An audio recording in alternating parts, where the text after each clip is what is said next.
강남에서 28년째 정신과 의원을 운영 중인 김정일 의사 선생님이 강남은 거대한 정신병동이다라는 책을 출판을 했습니다. 김정일 정신과 의사 선생님은 그 책에서 강남의 많은 부자가 스스로 인생을 망치고 있다고 합니다. 강남의 부자들은 대부분은 사람을 믿지 않고 돈만 쫓다 보니 사람들과 관계를 맺는 것을 어려워한다고 합니다. 강남에 사는 부자들은 과도한 경쟁에 따른 열등감, 배금주의, 계급의식, 비정상적인 교육열 등 한국 사회 문제가 극명하게 일어나고 있는 곳이라고 말을 합니다. 많은 강남 부자 중에는 남을 배려하고 타인의 감정에 공감하는 훈련을 받지 못하는 사람이 많다고 합니다. 그래서 그분들은 공허함과 외로움을 느끼고 사는 분들이 많다고 합니다. 그러면서 그 책에서 강남 부자 아이들은 공감을 배우기 전에 경쟁을 시작하게 하는 교육 환경이 이런 현상을 만들었다고 하면서 이기적이고 인색한 부모가 아이들의 정신을 병들게 만든다고 합니다. 강남 사는 부모 중에는 자기 아이 더 잘되라고 두들겨 패기도 하고 의사 아들을 결혼시킨 엄마는 우울증으로 자살을 하겠다고 난리를 피우고 있는 경우도 많다고 합니다. 그리고 돈만 추구하며 산 강남 부모들은 서로 사랑하며 사는 정상적인 가정이 이루어지지 않고 결국에는 부모, 자식 그리고 형제 간에는 돈 때문에 서로 원수가 되어서 마치 원수처럼 전쟁을 하며 마침내 깨어진 관계가 된 가정이 많이 있다고 합니다. 또 강남 부자 중에는 부에 뒤따르는 건태가 시작되면서 돈과 시간이 남아 돌아서 많은 사람이 마약과 그리고 도박 그리고 성령 수술에 돈을 쓰면서 시간을 보내다가 불면증에 시달리며 프로포폴 그리고 케타민과 같은 마약 성분이 들어있는 약물을 남용하며 불면증과 우울증에 시달리며 사는 사람들이 많다고 합니다.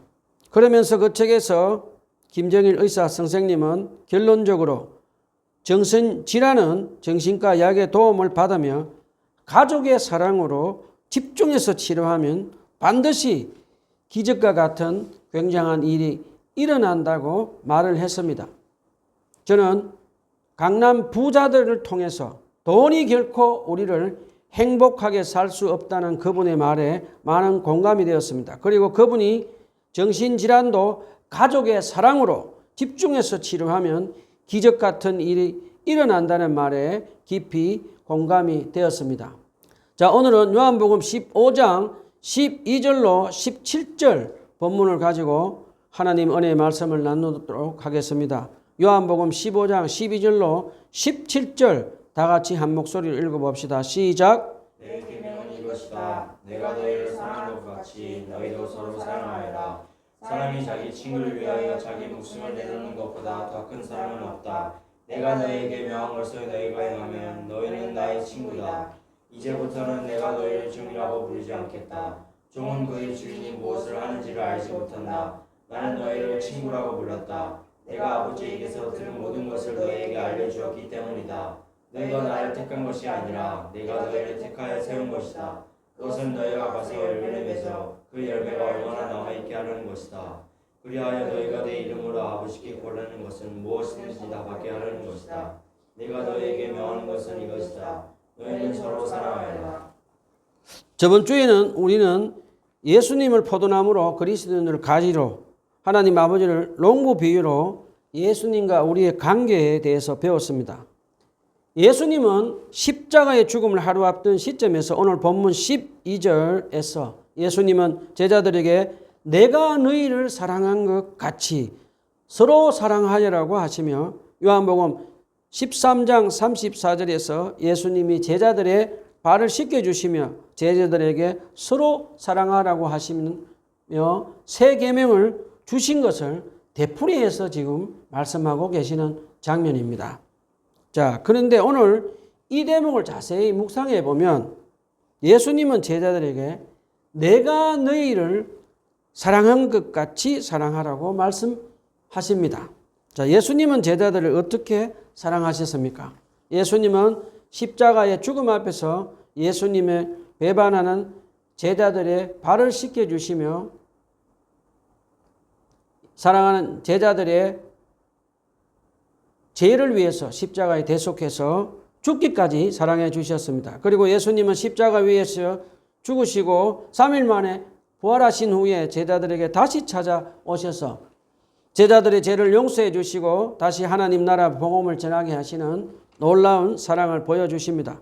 그리고 예수님은 제자들 죽음 이후에도 함께 해주시며 천국에 제자들이 머물 곳을 마련해 주시며 제자들을 영원히 사랑해 주시는 것을 우리에게 가르쳐 주십니다. 자, 질문 한번 해봅시다. 예수님은 왜 이렇게 서로 사랑하라고 제자들에게 몇 번씩 되풀이 하시며 서로 사랑하라고 명령을 하셨을까요? 앞으로 제자들이 오순절날 성령님이 오셔서 교회를 시작하게 될 때 세상적이고 이기적인 야망으로 서로 누가 크냐라고 다투며 싸우면 교회가 분열되고 악한 마귀의 밥이 될 것을 아시고 서로 사랑하라고 명령을 지금 하시고 계시는 것입니다. 그리고 복음서에 보면 예수님은 예수님의 제자들을 사랑한 것처럼 서로 사랑하라고 가르쳤을 뿐만 아니라 예수님이 하나님 나라 복음을 전하시는 사역을 통해서 어떻게 구체적으로 이웃을 사랑하는지 가르쳐 주셨습니다. 예수님이 이 땅에 공생에 사역하실 때 보면 예수님은 늘 가난하고 병이 들고 무시당하던 여자들과 죄인들을 사랑하고 불쌍히 여기시며 병든 자를 치유해 주시고 가난한 자들을 먹이시고 죄인들의 죄를 용서해 주시는 것을 제자들에게 가르치시고 실천한 것을 우리가 배울 수가 있습니다. 자, 예수님이 내가 너희를 사랑한 것 같이 서로 사랑하라고 하신 말씀은 그리스도인들이 지켜야 할 의무인 것을 우리에게 가르쳐 주십니다. 오늘 본문뿐만 아니라 사실 포도나무와 가지 관계도 따지고 보면 예수님과 우리는 사랑의 관계인 것을 배울 수가 있듯이 오늘 본문의 말씀을 자세히 묵상해 보면 예수님이 제자들을 향해서 사랑한다는 고백의 말씀을 하시는 것을 우리가 깨달을 수가 있습니다. 내가 너희를 사랑했고 내가 너희를 위하여 목숨을 버리는 것보다 더 큰 사랑이 어디 있겠냐라는 말씀의 고백을 하고 계십니다. 그리고 내가 너희를 사랑해서 내 제자로 선택해서 삼았다라고 하십니다. 우리는 이 본문에서 예수님이 우리를 사랑하신다는 예수님의 말씀의 고백을 우리 마음판에 계속해서 되새기고 되새길 수 있도록 예수님의 사랑한다는 말씀을 묵상하고 계속해서 기도해야겠습니다.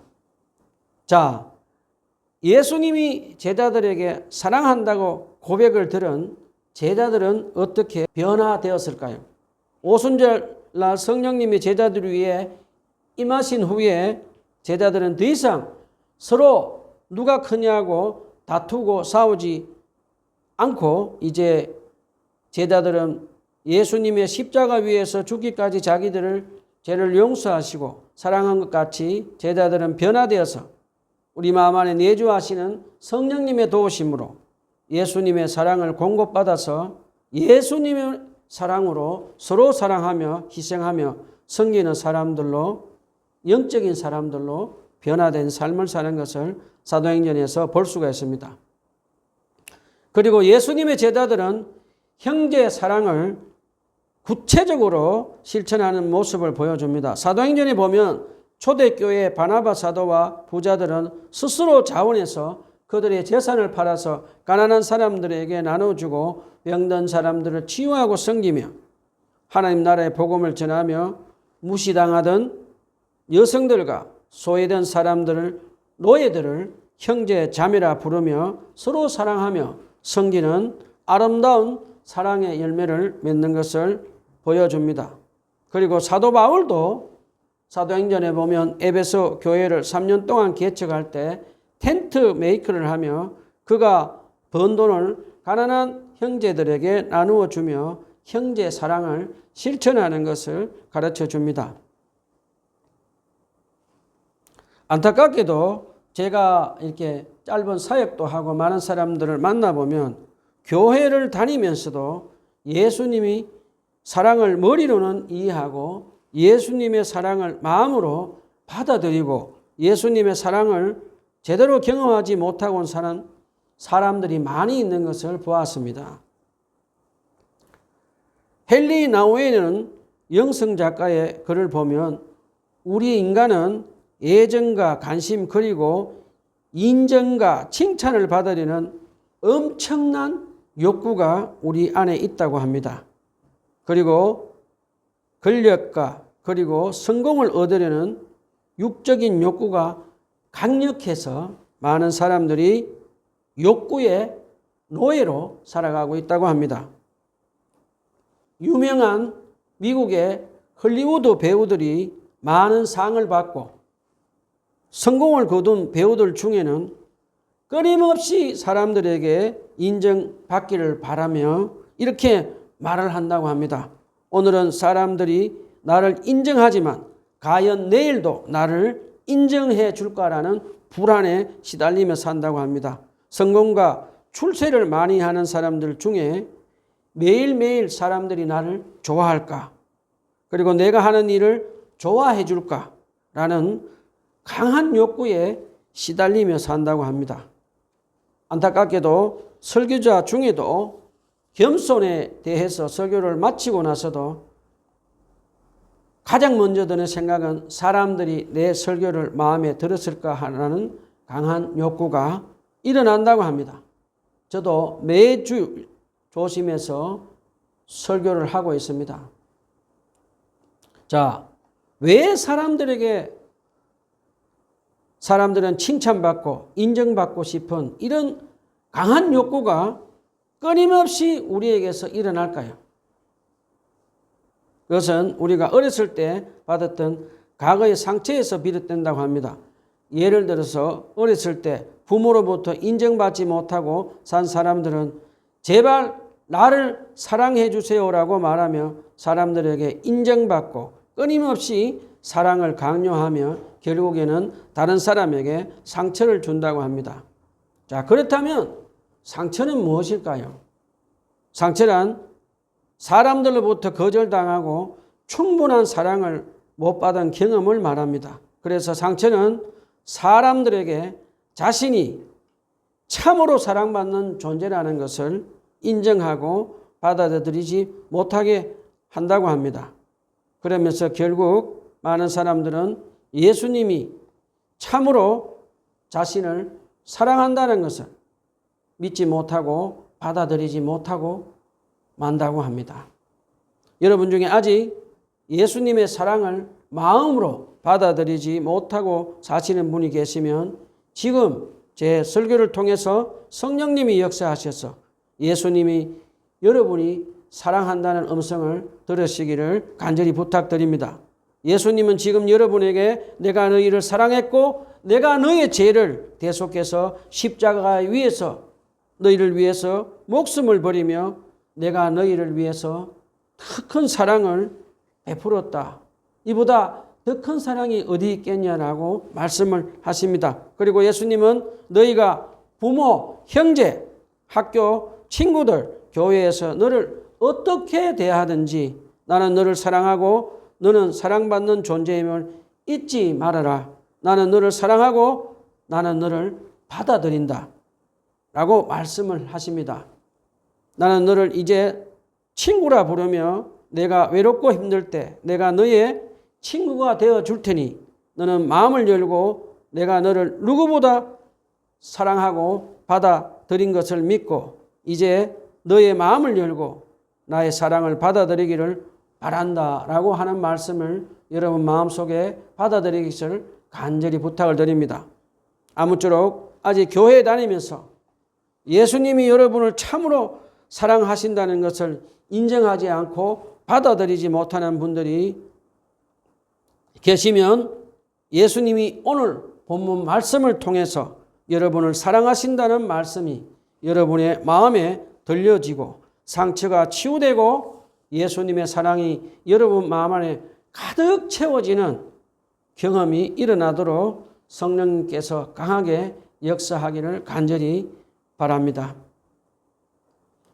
자, 그러면 우리는 어떻게 하면 예수님의 사랑을 공급받아서 다른 형제 자매를 서로 사랑하며 살아갈 수 있을까요?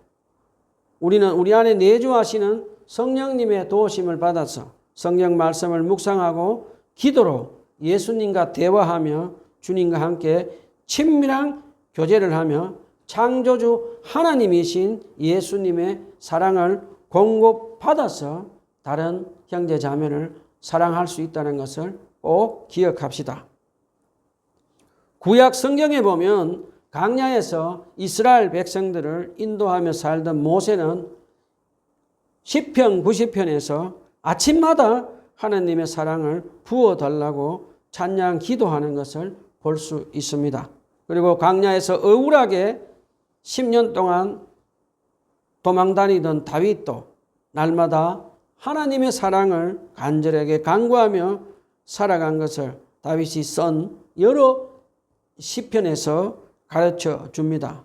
그리고 사도 바울도 신라와 함께 감옥에 매를 맞고 짐승들이 이게 채우는 착고를 차고 어두컴컴한 그 감옥 지하에서 갇혀있던 밤에 바울과 신라는 시편 찬양으로 예수 그리스도의 사랑을 간절하게 구해서 고난에서 벗어난 것을 가르쳐 줍니다. 훗날 사도 바울은 로마서 8장 35절로 37절에서 이렇게 고백합니다. 누가 우리를 그리스도의 사랑에서 끊을 수 있겠습니까? 환난입니까? 공고입니까? 핍박입니까? 굶주림입니까? 헐벗음입니까? 위협입니까? 또는 칼입니까? 성경에 기록된 바 우리는 종일 주님을 위하여 죽임을 당합니다. 우리는 도살당할 양과 같이 여김을 받았습니다. 한 것과 같습니다. 그러나 우리는 이 모든 일에서 우리를 사랑하여 주신 그분을 힘입어서 이기고도 남습니다라고 고백을 합니다. 우리가 예수님의 제자로 이 세상을 살아가다 보면 많은 환난과 고난을 겪기도 합니다. 질병도 겪고 가난도 겪고 많은 핍박도 받고 많은 사람들로부터 왕따도 당하며 살아갈 수 있습니다. 그렇지만 우리가 하나님이신 예수님의 초자연적인 사랑만 우리 마음 안에 가득 차 있으면 모든 것을 극복하고 죽음마저도 이길 수 있음을 사도 바울은 우리에게 가르쳐 줍니다. 사랑하는 형제 자매 여러분, 연약한 우리 인간은 우리 사랑으로 창조주 하나님이신 예수님을 사랑할 수도 없고 다른 형제 자매도 사랑할 수 없습니다. 연약한 가정인 우리는 포도나무인 창조주이신 하나님이신 예수님의 사랑을 공급받아야만 다른 형제 자매를 사랑할 수 있다는 것 잊지 말고 기억합시다. 지금 교회 다니며 예수님의 제자로 사는 여러분 중에 극심한 가난을 겪고 계신 분들 계십니까? 그리고 긴 질병으로 많은 사람들로부터 멀어져 있는 분들 계십니까? 깨어진 인간관계로 인해서 고난 중에 계시는 분 계십니까? 우리 이와 같은 때에 다 같이 하나님께 찬양하도록 합시다. 이와 같은 때에 난 노래하네 사랑을 노래하네 주님께 이와 같은 때에 손 높이 드네 손 높이 드네 주님께 주님 사랑해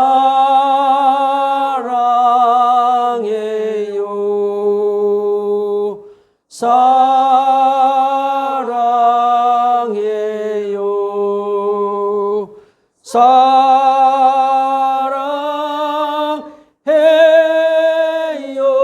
주님 사랑해요.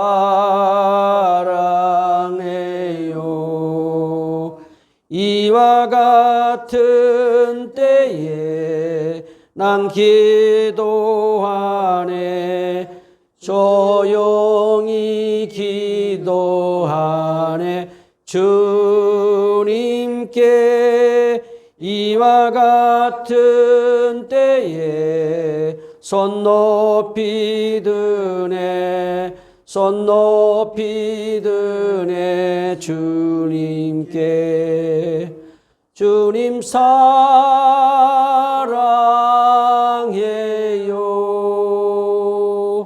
사랑해요.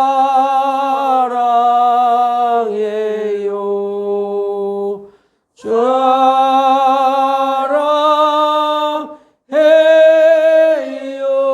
주님 사랑해요.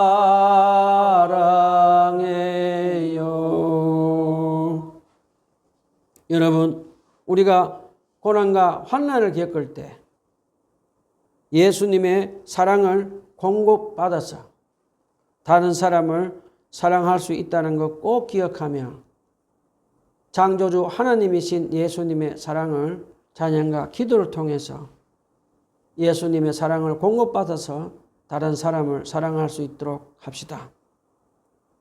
저와 여러분은 날마다 우리 안에 내주하시는 성령님의 인도를 받아서 예수님 말씀을 묵상하며 예수님과 인격적으로 대화하고 기도하며 또 기도하고 또 기도해서 예수님의 사랑을 공급받아서 교회 안에 있는 형제 자매를 사랑하고 가난한 사람들에게 우리 가진 물질을 나누며 형제 자매의 사랑을 실천하며 병전자들을 섬기며 하나님 나라의 복음을 전하며 사는 저와 여러분이 되었으면 좋겠습니다. 자, 우리 다시 본문으로 돌아갑시다.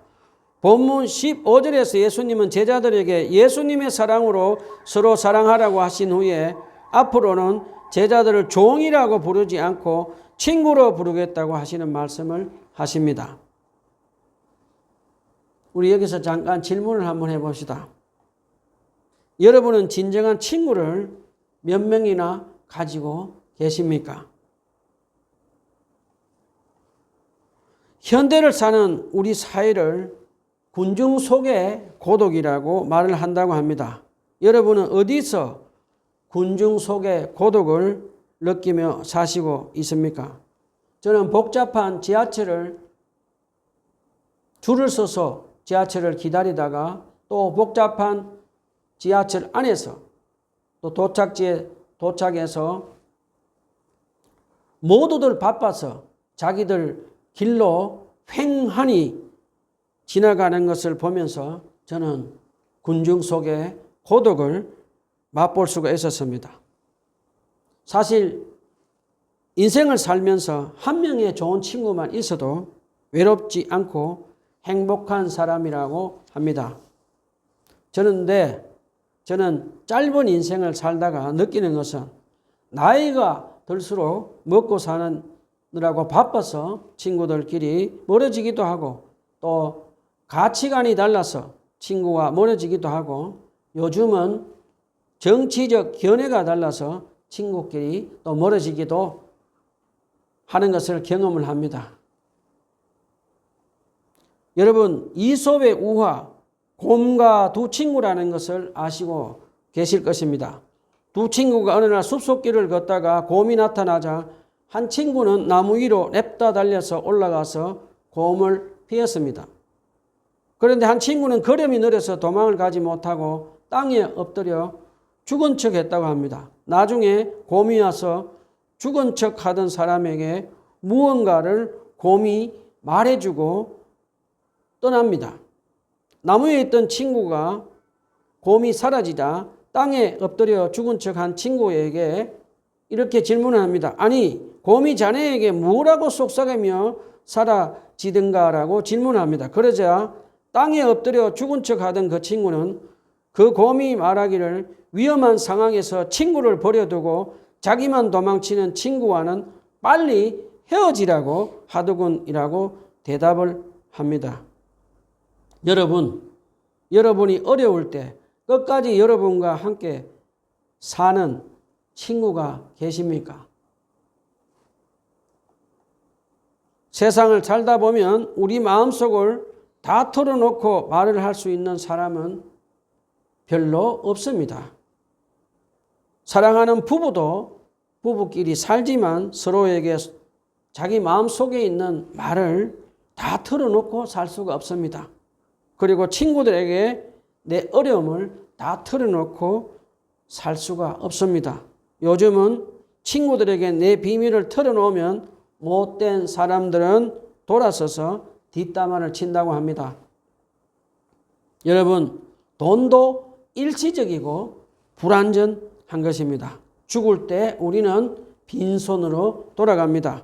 세상 친구도 우리와 영원히 함께 할 수 없습니다. 왜냐하면 친구도 죽음을 함께 할 수 없기 때문입니다.